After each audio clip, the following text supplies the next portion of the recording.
E hoje, por aqui, BMW M320. Tô correndo atrás dos materiais dela. Fiquei fora o dia todo correndo atrás das coisas. E por aqui, estamos aqui, ó. As curvas de inox 304 Schedule, parede absurdamente grossa, a parede. Aqui o escape que tentaram fazer aí, aqui a flange e aqui pra gente começar os trabalhos aí, ó. Então eu já tenho um pequeno rascunho aqui que eu vou mostrar e vamos lá para ver. Já desceu o motor dela hoje, mas acabou que não deu tempo por conta do material que eu fiquei atrás. Aqui eu já tenho um rascunho de como mais ou menos será feito. Então inicialmente essa é a ideia do coletor. Então tem a flange ali desenhada, mais ou menos. Não é um equivalente, porque não precisa. Carro turbo trabalha com pressão positiva, não trabalha com vácuo, com pressão negativa, pressão positiva. A hora que entra a pressão da turbina, isso aqui fica tudo pressurizado. Então não tem o porquê eu criar uma zona de baixa pressão. É óbvio que quanto mais a gente fizer equalizado, melhor. Mas aqui vai ficar tudo pressurizado, então não muda nada. Aqui vai ser 4:1 diretamente. Aqui mais ou menos representado as curvas do jeito que vai ficar. Mais ou menos é isso aí a ideia, é o rascunho. Então ali, vamos ver. Cadê? Olha lá. Isso aqui. Vou tentar segurar aqui no lugar para mostrar o jeito que é a ideia aqui. Aqui, ó, mais ou menos representado a forma que é aí, ó. O primeiro, né? O primeiro tubo vai ser assim. Aí o segundo aqui na lateral, passando um pouco por baixo, subindo. O terceiro vai passar por trás de tudo, então isso ele vai ficar um pouco elevado assim, ó. Então o outro tubo aqui vai passar por baixo desses dois. E esse primeiro aqui vai passar por cima de todos. Então ele vai ficar um pouco elevado também, vai passar por cima e interligar tudo na V-bend aqui em cima, aqui, nessa região. Então amanhã eu vou gabaritar, vou tirar o motor, descer o motor com agregado. Vou deixar o agregado no chão com o motor. Vou fazer o gabarito para começar a desenvolver aqui. Aqui a tubulação Schedule. Olha a parede disso, mano. Você tá maluco? Brabíssimo, brabíssimo. Pensa no material caro da... E aqui, o que é o material Schedule? Eu poderia fazer com padrão OD. OD é este padrão aqui, ó. É este padrão. Que é o mesmo... Quer ver? Deixa eu ver se eu consigo achar aqui uma emenda. Eu não vou conseguir filmar aqui agora para mostrar.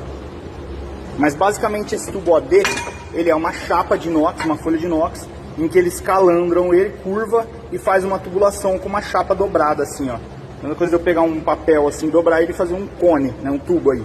E aí solda ele e ele vira o padrão OD. Esse aqui não, esse aqui ele é microfundido. Então eu tenho uma forma com esse material aqui. Eles prensam esse pó de inox aqui, de granulométrico, e depois põem para fazer a fusão. Então é uma microfusão, né? Microfundido o material. Ou seja, esse material aguenta muito mais temperatura e muito mais pressão. É um material de caldeira, material de coisa absurda, bruta. Então, por quê? Como eu falei, como trabalha com pressão positiva e calor, o OD com o tempo, ele vai dilatando, ele rasga bem na solda. Esse aqui já não acontece isso, que é o padrão de coletor, ó. Como dá pra ver, ó, ele é microfundido, ó. Ele é tipo um pó prensado, é literalmente isso. Material bem pesado aí. É isso, a flange inox 304 também. Tudo top, e a tubulação tá aí, ó. Bruto, tubo bem bruto aí mesmo. Não tinha parede menor e tive que pegar esse mesmo, mais caro, porém é maior a parede, né? E ainda tem bastante material para buscar que eu encomendei e não tinha lá pronto. Ainda sobre o coletor, esse aqui é o gabarito, aqui é a flange, o abençoado que cortou o laser, provavelmente ele calibrou errado e deu algumas divergências na flange aqui, e aí eu tive que comer na lima rotativa para poder encaixar, ó, o espaço. Tive que comer na lima rotativa para poder caber aqui no gabarito, aqui no espaço, para poder fazer. Além disso, essa tubagem aqui, ela não tem no tamanho comercial, então eu tive que comprar um tubo e usinar para chegar na medida aqui, ó, para fazer os bilongos, ó. Então eu tive que usinar esse tubo. Só BO, velho, um atrás do outro, mas tá bom. E por que não fazer a flange zerada conjunta? Porque não fica bom. A maioria das vezes a junta acaba não aguentando e cedendo. E aí eu vou fazer com esse bilongo, que é uma vedação por gacheta. Então é um anel de cobre com uma tela, né, uma malha prensado. Então eu ponho ele aqui, lá no bloco ele tem um degrau em que ele tem o esmagamento e a vedação, com um anel de grafite com manta, né, uma manta metálica. Então a vedação vai ser feita desse jeito. Então eu vou replicar isso na flange ali, para ele poder vedar originalmente do jeito que é o motor. Por isso esse trabalho todo, e não acha nessa medida tudo, 40.5, o mínimo é 40. E por aqui começamos já a desmontagem de tudo aqui, o que dá para conseguir descer o agregado com o motor aí. Vamos ver se até mais tarde aí, no máximo amanhã cedo, esse motor já tá no chão, para eu já gabaritar e começar a fazer o fechamento das soldas aí. Vamos que vamos. E ainda sobre o coletor, já foi cortado o tubo e usinado, como dá pra ver, ó. Então colei como gabarito no coletor. Estou usando uns parafusos aqui para colocar a flange. Então aqui eu colei com uma cola, super cola instantânea, né? Só para ficar fixo no lugar aí, ó. Agora eu venho com a flange e travo ela com as porcas ali, ó, aqui, para ficar no gabarito. Venho com a máquina de solda, dou uns pingos de solda, tá travado no lugar, fixo. Aí eu arranco daí e venho enchendo. Para quê? Para usar o coletor original de gabarito, para não ter problema na hora de colocar lá. Então é isso. Vou mostrando aí daqui a pouco. Agora já está gabaritado, ó, as medidas. Estava fazendo as medidas aqui, tudo alinhado, certinho, ó. Agora é só fazer o fechamento com solda aqui, o travamento primeiro e depois o fechamento com a solda aí. É isso aí. E por aqui continuamos. Aí, ó. Ele tá ficando aí, fazendo fechamento. Eu não posso fechar tudo de uma vez porque por conta de dilatação de calor, né?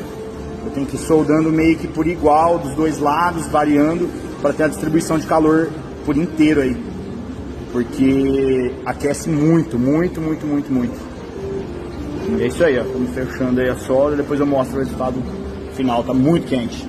E aqui, ó, já com o fechamento, teve um grande empenamento aqui, ó, como dá pra ver. Bastante empenamento. O que era esperado, normal, já é esperado que isso aconteça. E depois já tem o plano de aquecimento, o gabarito, para a gente voltar ali ao natural. E aqui é a intersecção onde que vai as gachetas, né? Então elas vão aqui deste lado, né? Então depois eu vou aquecer, pôr no gabarito e desempenar ele novamente para planar. Não tem problema de estar planicidade tanto, porque como é com gacheta, então é tranquilo. É isso aí, depois de fazer uma limpeza muito boa aí, e esse é o resultado. E aqui já está desempenado, como dá pra ver, ó. Ó, a desempenadeira ali, ó. Calor e marreta. Logicamente com todo carinho, né? Cuidado, sem porcaria fazer porcaria, mas aí é o resultado, ó. Ó, o azulão da solda extremamente desempenado, ó. Agora começaremos aqui com as curvas, ó. Aí eu já saio com a curva aqui, ó, solda e bora. Bora que bora. Agora só fazer o gabarito lá e começar as curvas. Vamos que vamos. Estou aqui no desenvolvimento do coletor da BM e eu vou falar sobre esse cara aqui, ó.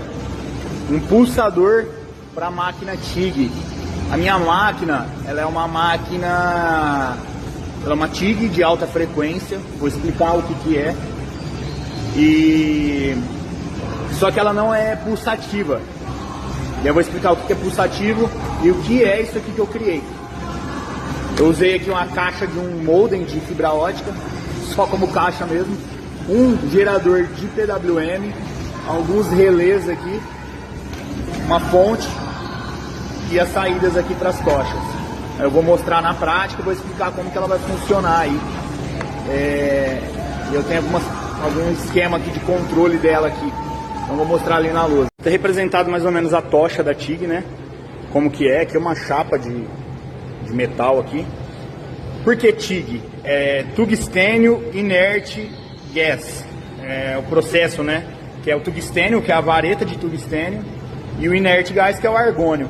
Então quando eu aperto aqui o bocal da TIG para acionar, vou mostrar ali a máquina, mas só representativo aqui, eu tenho um gatilho aqui, ó, que é um interruptor, que vai lá dentro da máquina. Na hora que eu aperto esse gatilho, ela libera uma alta frequência, uma alta tensão, 50 mil volts, por exemplo, e aí ela dá uma faísca aqui.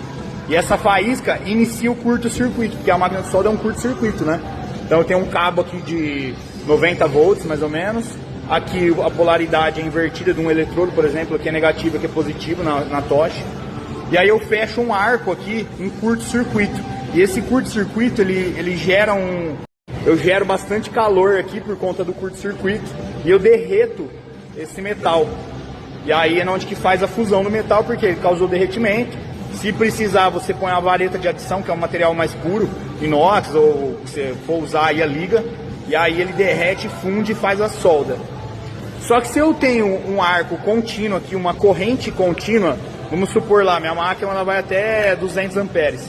Então eu tenho 200 amperes aqui, a corrente é muito alta, então eu vou derreter muito esse material e eu vou sobreaquecer a chapa inteira, às vezes até faço um furo aqui, por conta da temperatura em excesso. Então, qual que é a solução para eu conseguir soldar sem aquecer o material demais, né? Como que eu faço para não aquecer tanto esse material aqui? E aí é onde que entra o pulsativo. E aí no pulsativo, a TIG ela fecha um arco, aí ela derrete o metal. Na hora que começa a irradiar o calor aqui, ela desliga, ela cessa. Então breca o calor.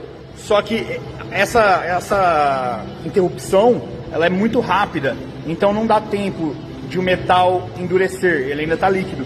Aí ela fecha o arco novamente, aí o metal derrete. Na hora que está dissipando o calor, ela desliga. Então ela fica dando vários pulsos, daí eu regulo, né? Eu tenho a regulagem que eu quero, em que ela vai derretendo para você ir soldando sem esquentar muito a peça, para você ter um controle de temperatura maior, menos empenamento. Então no coletor ali, como eu vou ter que soldar muita coisa e fazer muita curva, eu vou ter que ter um controle de solda maior. E minha máquina ela não é pulsativa, então eu criei o pulsador lá para conectar nela. Eu vou mostrar na prática ele funcionando e vou explicar como que ele funciona aqui. Como que eu vou fazer isso, o pulso da TIG? Com o PWM. O que é o PWM? É pulse, então é um pulso. With modulation, um pulso por modulação. É uma modulação de pulso, né? Eu consigo modular quanto que ele fica ligado e desligado. Então, isso é um PWM. Usamos bastante em carro, né? Em sinais e tudo mais. Então, aqui eu tenho um gráfico XY, em que o Y é a minha tensão, então ela vai de 0 aqui a 12 volts, por exemplo. E o meu X é o tempo. Então, ele vai de 0 a 1 segundo aqui, por exemplo. O que está me representando aqui? Vamos supor que eu ligo rapidamente essa tensão e eu estopo ela em 12 volts aqui, só que ela só fica ligada por 500 milésimos de segundo. Então meio segundo ela fica ligado e meio segundo ela fica desligado. Então eu gerei uma onda de modulação de tempo. E aí o que acontece aqui? Vamos supor que a máquina de solda tivesse representada dessa forma. Em 1 segundo de tempo, a minha tensão lá, a descarga, a corrente, ela vai ficar ligada por meio segundo e depois ela vai desligar e ficar desligada por mais meio segundo. Aí ela liga novamente e assim consecutivamente. Então ela vai criando ondas de pulsos. E o que isso me representa? Que em metade do tempo da solda, ela vai desligar para ter uma absorção, para ter uma diminuição, dissipação de calor. Então eu vou jogar muito menos calor na peça, só que eu vou conseguir fazer a solda por conta da fusão localizada. Então isso é um modulador de PWM. E o meu gerador lá, ele consegue modular quanto tempo que eu quero deixar ligado a tocha e quantas vezes por segundo eu quero ligar e desligar ela. Com isso aqui eu posso brincar o tanto que eu quiser. Imagina aqui agora, está representado como? Em que o meu gráfico ele fica ligado, a minha tensão, ela fica ligada por 300 milésimos de segundo e ele fica desligado por 700 milésimos de segundo, em 1 segundo. Então eu consigo modular quanto tempo que eu quero deixar ligado. Isso aqui, eu posso fazer isso ainda aqui, ó. Por exemplo, ó. De 300 em 300, aqui eu ponho mais 300, por exemplo, ó. Então, em 1 segundo, eu vou ficar ligado no total 600 e vou ficar desligado 400 em intervalos, entendeu? Então, em 1 segundo eu consigo controlar quantas vezes que eu quero que ele ligue e desligue. E aí que é o segredo, eu consigo aumentar a frequência. Aqui eu tenho 2 Hz, por exemplo, porque ele liga 2 vezes, ele oscila 2 vezes em 1 segundo. Então, isso que eu consigo. E aqui é onde entra o fator interessante que eu consigo modular. Porque aqui eu tenho representado um exemplo 5 Hz, mas eu posso colocar 80 Hz aqui, que ele vai ficar muito rápido ligando e desligando. E aí o que é interessante isso para mim? Porque eu não vou ter uma interrupção da chama, vai ser muito rápido, só que eu vou conseguir dissipar só metade do calor lá. Por quê? Se eu fico 500 milésimos de segundo ligado e 500 desligado, a tocha vai ligar e ela vai desligar. Ligar e desligar. Então eu vou ter esse intervalo visível. Se eu coloco uma frequência muito mais alta, 60, 50 Hz, é muito rápido. Só que eu estou descarregando somente metade da tensão da corrente. Porque em 1 segundo, que não é visível mais porque a frequência é muito rápida, eu estou desligando várias vezes nesse intervalo. Então a minha corrente está indo para 0 e ela volta para 200, por exemplo, 0 e 200. Então eu fico tirando o calor da peça. E isso é o legal do pulsativo. O projetinho agora já está com a caixinha, saidinha, conectorzinho lá. Aqui está programado para aplicação de 1 em 1 segundo. E o tempo de ação do arco, né?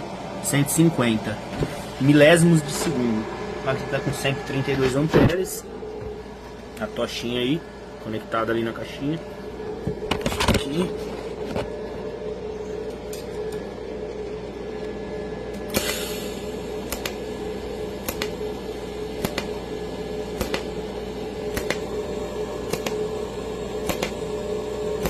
Aqui, ó, tô na função que eu aperto uma vez só. Aí para eu desativar ela, eu aperto de novo. Aí eu posso vir aqui, ó, tem um botãozinho que eu pus aqui, ó. Se eu apertar esse botão, ele funciona na função 2T. Que aí eu preciso ficar segurado para ele acionar, ó. Disso. Que eu consigo regular do jeito que eu quiser. Por exemplo, quero pôr 2 segundos de atuação e 100 milésimos de segundo de o intervalo, né, de 2 segundos e 100 milésimos de atuação. Então, ali, ó, ele vai dar só um pulso. Olha lá. Muito rápido, ó. Tá no modo 4T. Então, ele dá um arco só. Apertei e parou. Se eu vier aqui, lá os pulsos, do jeito que fica. Ah, eu quero um tempo de atuação maior. Vamos aqui na frequência, ó. Vou colocar 460 milésimos de segundo. Já vai mudar muito já. jeito que ele vai fazer, ó.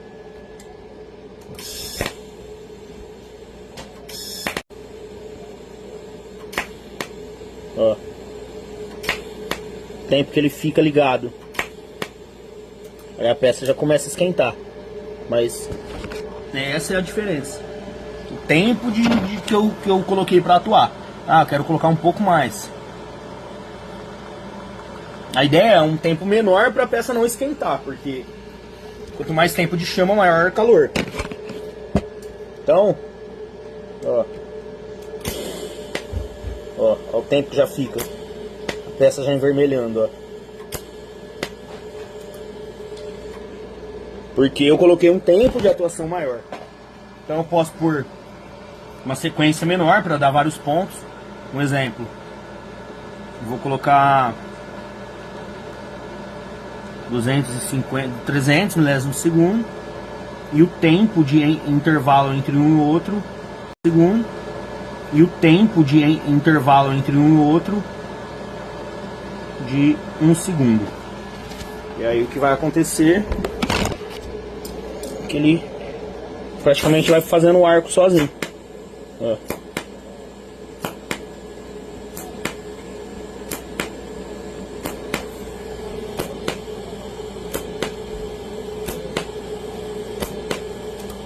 Isso aí. Isso aí. Tudo automatizado. Isso aqui, essa caixinha eu usei um roteador de fibra ótica, era um modem de fibra. E aqui tá todo o sistema de eletrônica aqui dentro. É 2 relezinhos, as saídas, bem simplesinho mesmo.